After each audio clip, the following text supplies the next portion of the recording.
और मुजफ्फरपुर से आपको बड़ी खबर बताते चले, जहां पर बुजुर्ग दंपति की हत्या की जानकारी मिल रही है। बेटे पर हत्या का आरोप लगा है। घर में शव छोड़कर बेटा हालांकि फरार बताया जा रहा है।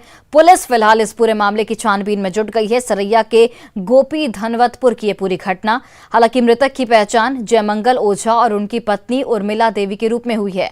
बेटे सरोज पर हत्या का आरोप लगाया गया है। तो मुजफ्फरपुर से बड़ी खबर, जहां पर सरैया के गोपी धनवतपुर की यह पूरी घटना, बेटे पर हत्या का आरोप लगा है। बुजुर्ग दंपति की यहां पर हत्या की जानकारी मिल रही है। घर में शव छोड़कर बेटा जो है वो फरार हो चुका है। पुलिस फिलहाल इस पूरे मामले की छानबीन में जुट गई है। तो बुजुर्ग दंपति की हत्या की जानकारी मिल रही है।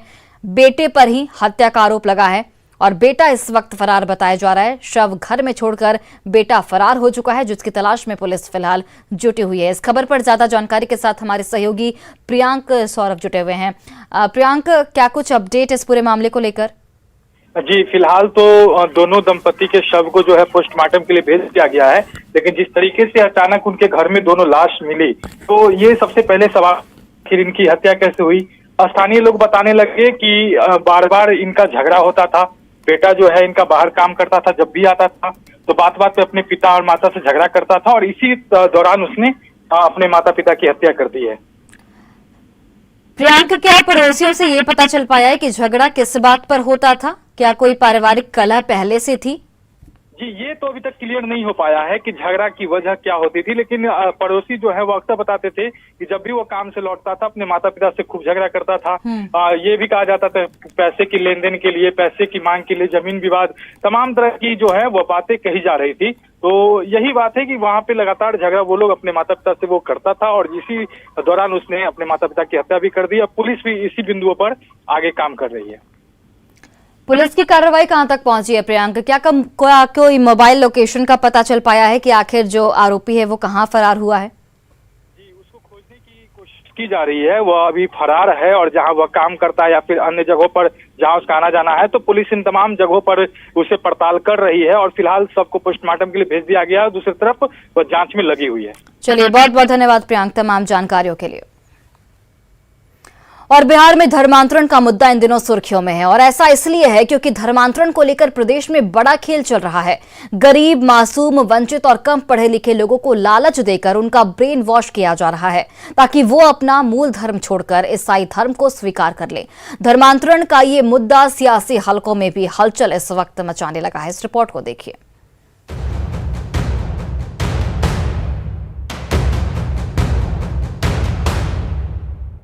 इस भव्य चर्च को देखिए। इसकी भव्यता देखकर आप खुद ही अंदाजा लगा सकते हैं कि इसे खड़ा करने में काफी पैसा बहाया गया होगा। साल 2015 से पहले पटना जिले के नौबतपुर के डिहरा गांव में इस चर्च का कोई अस्तित्व नहीं था। गांव की सामान्य पृष्ठभूमि के बीच खड़ा ये चर्च इस बात की गवाही दे रहा है कि धर्म परिवर्तन का खेल गांव-गांव में अपना पैर पसार रहा है। ये चर्च एक दो नहीं बल्कि सैकड़ों लोगों का प्रार्थना गृह बन चुका है और जो लोग यहाँ यीशु मसीह को अपना आराध्य मान रहे हैं, उन्हें लालच देकर लोगों को उनके मूल धर्म से दूर किया जा रहा है। चापाकल, शौचालय, कंबल, मच्छरदानी और एक मुश्त रुपए की मदद का लोभ देकर धर्मांतरण के इस खेल को खेला जा रहा है। हम लोग प्रभु यीशु मसीह से दुआ करते हैं, वे अच्छा हो जाता है, घर में शांति मिलती है। लोग इसी तरह से ये सेवकाई यहाँ पर हो रहा है। बहुत से ऐसे लोग हैं जो गरीब गुरबे समाज के बीच में ये हमारा चर्च स्वच्छता तहत के अभियान काम किया है, जैसे सैनिटेशन, जीसस वेल, ब्लैंकेट, मच्छरदानी, उन लोगों के बीच में वितरण हम लोग करते थे जो असहाय हैं। फादर जयप्रकाश मसीह बक्सर के राजपुर गांव के निवासी हैं। पहले वो खुद एक हिंदू थे, लेकिन अब यीशु मसीह ही उनके आराध्य हैं। धर्म परिवर्तन के इस खेल का सबसे बड़ा हथियार लालच है। किसी को रोग से मुक्ति का छलावा दिया जाता है तो किसी को शौचालय और चापाकल देकर बरगलाया जाता है। हाँ, हिंदू लोग यहाँ के अधिक जाता है, आधा भी जाता है, मुसहरी के टोटली आदमी जा रहा है। चर्च की तरफ से क्या क्या लाभ मिला? लाभ कुछ नहीं हमको मिला, खाली वो कल मिला था। वो उसमें हमारा भाई था नवीन कुमार, उसी को मिला था। तो क्या वो चर्च जाते थे? पहले हाँ संगत वो पहले थे। चर्च वाला कितना पैसा दिया था आप लोग को? हमरा न दिया है, हम मैंने और लोगों को 4,000 4,000। क्या के लिए? पैखाना 4,000। प्रलोभन के प्रपंच का ये खेल इतनी शांति से चल रहा है कि कोई इसकी गंभीरता को परख पाने की स्थिति में नहीं है। हर इंसान अपनी परेशानी से पार पाना चाहता है और उसी परेशानी की वाजिब बोली लगाकर। हिंदू धर्म पर कुठाराघात हो रहा है। जब किसी वंचित परिवार या शख्स का धर्म परिवर्तन किया जाता है, तब प्रश्न पत्र के जरिए कागज पर उनसे लिखित सहमति ले ली जाती है। इसके लिए बजाबते प्रश्न पत्र तैयार किया जाता है। उसमें कुछ सवाल होते हैं जिसके आगे हाँ या नहीं का बॉक्स बना होता है। धर्म बदलने वाले को उन्हीं प्रश्नों के आगे हाँ या ना पर टिक लगाना होता है। प्रश्न पत्र के सवाल: क्या आप प्रभु यीशु मसीह को स्वीकार करते हैं? क्या आप प्रभु यीशु मसीह को मरते दम तक ग्रहण करते हैं? क्या आप किसी के दबाव में पड़कर धर्मांतरण करना चाहते हैं? ये एक तरह का सहमति पत्र है जिस पर लिखित जवाब लेकर धर्मांतरण को पुख्ता स्वरूप दे दिया जाता है।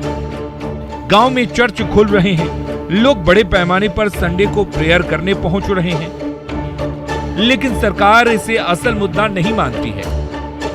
पर सवाल तो यही है कि अगर गरीब, वंचित और कम साक्षर लोग इस भंवर में फंस रहे हैं, तो उनकी परेशानी सरकार के स्तर पर दूर क्यों नहीं हो रही?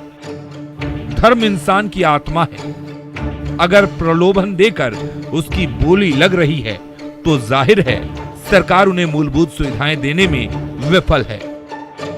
न्यूज़ 18 के लिए दिल्ली से अमितेश के साथ नौबतपुर से अमरजीत शर्मा की रिपोर्ट। और 2 महीने पहले सासाराम के चंदन पहाड़ी पर सम्राट अशोक के लघु शिलालेख के अतिक्रमण किए जाने की खबर न्यूज़ 18 ने प्रमुखता से दिखाई थी। ठीक 2 महीने बाद न्यूज़ 18 की खबर का बड़ा असर हुआ है। आर्कियोलॉजिकल सर्वे ऑफ इंडिया की टीम आज सासाराम पहुंची और सम्राट अशोक के लघु शिलालेख पर बने ढांचे का ताला खुलवाया गया। साथ ही उसकी एक चाबी टीम ने खुद अपने पास रखी है। इस रिपोर्ट को देखिए। न्यूज़ 18 की खबर का हुआ असर। सासाराम पहुंची एएसआई की टीम। लघु शिलालेख पर बने ढांचे का ताला खोला गया। एक चाबी टीम ने खुद अपने पास रखी। सम्राट अशोक ने बौद्ध धर्म के प्रचार के सिलसिले में सारनाथ जाने के दौरान सासाराम में वक्त बिताया था। उस दौरान उन्होंने एक लघु शिलालेख भी लिखवाया था, जिसे कुछ लोगों ने अतिक्रमण के आवरण में ढक दिया। इस खबर को न्यूज़ 18 ने प्रमुखता से आपके सामने रखा था।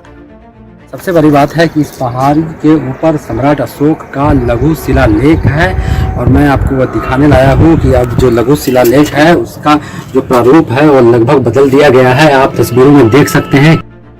सम्राट अशोक जैसे महान शासक के शिलालेखों पर अतिक्रमण का आवरण चढ़ना बिहार के गौरवशाली अतीत को ढकने जैसा है और इसी बात की गंभीरता को केंद्र में रखकर न्यूज़ 18 की टीम ने इस मामले को विस्तार से आपके सामने रखा था। ठीक 2 महीने बाद उस खबर का असर सामने आया है।